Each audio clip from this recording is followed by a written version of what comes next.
Sir, thank you so much Stalin sir, we love you sir. இந்த வார்த்தை thank you is a small word sir. Sir thank you சொல்லி முடியாது sir. எனக்கு எங்களுடைய கடைக்கோடி ஊனமுற்றவன் ஒருத்தன் அவன் பேசுறது என் கண்ணில் தெரியுது சார். சார் அதுக்கு நீங்க தான் காரணம்ங்கிறத இந்த வரலாறு சொல்லும் சார். சார் பத்திரிகைக்கு பேட்டி கொடுக்கல sir. Sir we love you sir. இதுக்கு மேல ஒன்றும் சொல்ல முடியாது. Thank you sir. இந்தியாவிலேயே ஃபர்ஸ்ட்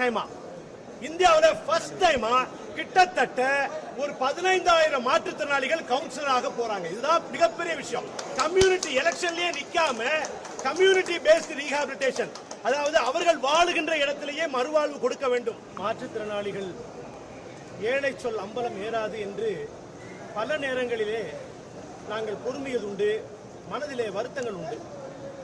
கிராமப்புறத்தில் ஒரு கழிவறை இல்லை என்று, மாற்றுத்திறனாளிகளுக்கு ஒரு பாத்ரூம் இல்லையே, இது ஏன் இங்கே இல்லை என்று நாங்கள் அடிக்கடி கேள்வி கேட்டுக்கொள்வோம் எங்களுக்குள்ளே. அப்ப இதையெல்லாம் முடிவெடுக்கின்ற இடத்திலே மாற்றுத்திறனாளிகள் இல்லாமல் இருப்பதனால்தான் out of sight is out of mind என்று சொல்வார்கள். கண்ணில் படாத வரைக்கும் நெஞ்சத்தில் நிறைக்காது என்று சொல்வார்கள். அந்த வகையிலே நாங்கள் எல்லாம் மாற்றுத்திறனாளிகளுக்கு ஏதுவாக அணுகத்தக்கதாக விஷயங்கள் மாறணும் என்றால் முடிவு கேட்கின்ற இடத்திலிருந்து கொடுக்கின்ற இடத்திற்கு வர வேண்டும். அப்படி நடந்தால்தான் மாற்றுத்திறனாளிகளுக்கு அணுகத்தக்கதாக விஷயங்கள் மாறும் என்று நாங்கள் தொடர்ச்சியாக குரல் கொடுத்து வந்தோம். இந்த நிலையிலே தமிழ்நாடு முதலமைச்சர் அவர்கள் மிக முக்கியமாக இன்று வரலாற்று, இட்ஸ் ஹிஸ்டாரிக்கல் டே, இந்தியாவிலேயே முதல் முறையாக மாற்றுத்திறனாளிகளுக்காக அரசியல் பங்கேற்பை உறுதி செய்ய வேண்டும் என்று ஐநா மாற்றுத்திறனாளிகள் உரிமை உடன்படிக்கை ஷரத்து 29 உட்சரத்து 2 ரொம்ப தெளிவா சொல்லுது. Right to be elected.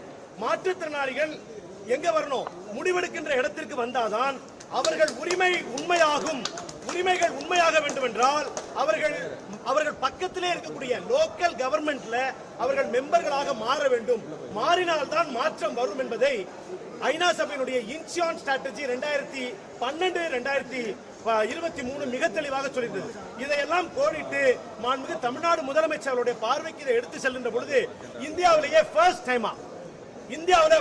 டைமா கிட்டத்தட்ட ஒரு 15,000 மாற்றுத்திறனாளிகள் கவுன்சிலராக போறாங்க. இதுதான் மிகப்பெரிய விஷயம். கம்யூனிட்டி எலெக்ஷன்லயே நிக்காம கம்யூனிட்டி பேஸ்ட் ரீஹாபிலிட்டேஷன், அதாவது அவர்கள் வாழுகின்ற இடத்திலேயே மறுவாழ்வு கொடுக்க வேண்டும். அந்த அவங்க பகுதியில் எனக்கு ஒரு வீல் சேர் வாங்கணும், நான் எங்க வரைக்கும் போகணும்? மாவட்டத்துடைய கடைக்கோடியில் இருப்பேன். நான் அங்கேருந்து போய் டிஸ்ட்ரிக்ட் ஹெட் குவார்டர்ஸ் போகணும். ஆனால் இந்த விஷயங்கள் நடைமுறைக்கு வருகின்ற பொழுது எங்களுடைய வீல் சேரை எங்க பஞ்சாயத்திலேயே வாங்குவதற்கான வாய்ப்புகளை இந்த அறிவிப்பும் இந்த சட்ட திருத்தமும் உண்மையாக்க போகுது. அதுதான் இதுல மிகப்பெரிய விஷயம். ஏன்னா டெப்டி சிஎம் சார் தான் இதை முதல்ல பேசினாங்க. மாற்றுத்திறனாளிகளுக்கான சட்டம் அவங்களுடைய முதல் பேச்சிலேயே மாற்றுத்திறனாளிகளுக்கு உள்ளாட்சி அமைப்புகளில் பங்கேற்பு கொடுக்கணும் அப்படின்னு. இப்ப ஊராட்சி ஒன்றியம், மாவட்ட பஞ்சாயத்து, நகராட்சி, மாநகராட்சி இத்தனை இடங்களிலும் மாற்றுத்திறனாளிகள் தேர்தலில் நிற்காமலேயே ஒரு மாற்றுத்திறனாளி அந்த நகரத்தின், கிராமத்தின், பஞ்சாயத்து ஒன்றியத்தின், மாவட்ட பஞ்சாயத்தினுடைய ஒரு உறுப்பினராக எங்க ஊனமுற்றோருக்கு ஒரு பாத்ரூம் கட்டுங்க, நீங்க கல்யாண மண்டபம் கட்டுறீங்க, அதுல எங்க மாற்றுத்திறனாளிகள் போற மாதிரி இருக்கணும் அப்படின்னு பேசுறதுக்கு ஆட்சி அதிகாரங்களில் எங்களுடைய குரல்கள் ஒதுக்க போதுங்கிறது எவ்வளவு பெரிய விஷயம். இது உண்மையிலேயே ஒரு மிகப்பெரிய சகாப்தத்தை இந்த அரசு தொடங்கி வைத்திருக்கிறது. மற்றதெல்லாம் அரசியலாக இருக்கலாம், ஆனால் மாற்றுத்திறனாளிகள், தந்தை பெரியார் வந்து ரஷ்யா போகும்போது ரொம்ப தெளிவா சொன்னாங்களா, உங்க சிறைச்சாலை எப்படி இருக்கு நான் பார்க்கணும், அது நீங்க எப்படி மெயின்டைன் பண்றீங்களோ அதை வச்சுதான் ஒரு அரசு நடக்கிறது நான் எடை போடுவேன். இன்றைக்கு தந்தை பெரியார் இருந்தால் மாற்றுத்திறனாளிகளுக்கு நீங்க என்ன செய்திருக்கிறீர்கள் என்று கேட்பார், நிச்சயம் கேட்பார். அப்படி பார்க்கும் பொழுது மாற்றுத்திறனாளிகளுக்கு பீச்சில் ஒரு சாய்வு பாதை, அதை நாங்க கேட்டு வாங்கணும். அப்ப இன்னைக்கு ரிப்பன் பில்டிங்ல மாற்றுத்திறனாளி ஒருத்தர் மாற்றுத்திறனாளிகளுக்காக கவுன்சிலரா பேச போறாருங்கிற அந்த மகிழ்ச்சியை வார்த்தைகளால் எங்களால் சொல்ல முடியாது.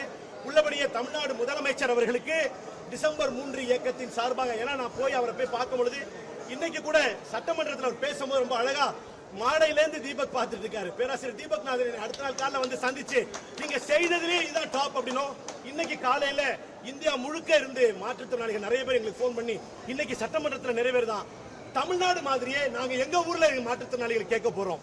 ஏன்னா எவ்வளவு தூரம் ஃபைட் பண்ணி வந்திருக்கோம்னா 2000 இந்த மாற்றுத்திறனாளிகள் சட்டம், நகராட்சி உள்ளாட்சி சட்டத்துல மாற்றுத்திறனாளிகள் நிக்க முடியாதுன்னு ஒரு சட்டத்தில் இருந்து அதை முதல்ல எடுத்தோம். அப்புறமா மாற்றுத்திறனாளிகள் நிக்க முடியும்னு வாங்கியிருக்கிறோம். இப்ப மாற்றுத்திறனாளிகளுக்கு பதவி வாங்கியிருக்கோம்.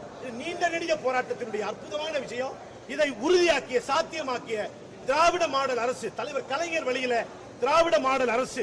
இது திராவிடம் சமூக நீதினா உடம்பால் ஊனமுற்றவர்களுக்கான நீதியும் சேர்த்து அதில் இருக்கிறது என்பதுதான் அர்த்தம். சமூகத்தால் ஒடுக்கப்பட்டவர்களுக்கு மட்டுமல்ல, உடம்பால் ஊனப்பட்டவர்களுக்கான நீதியையும் சேர்த்து வழங்கினால்தான் அது சமூக நீதி 360 டிகிரி வரும்.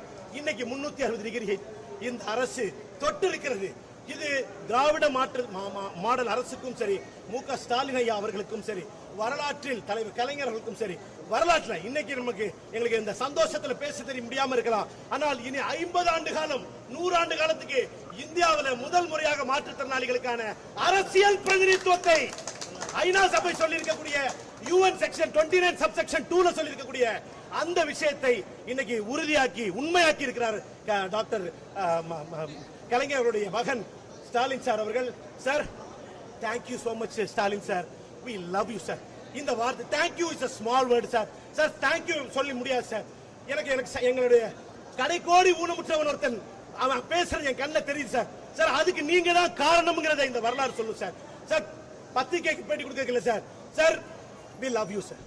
இதுக்கு மேல ஒன்றும் சொல்ல முடியாது சார். Thank you sir.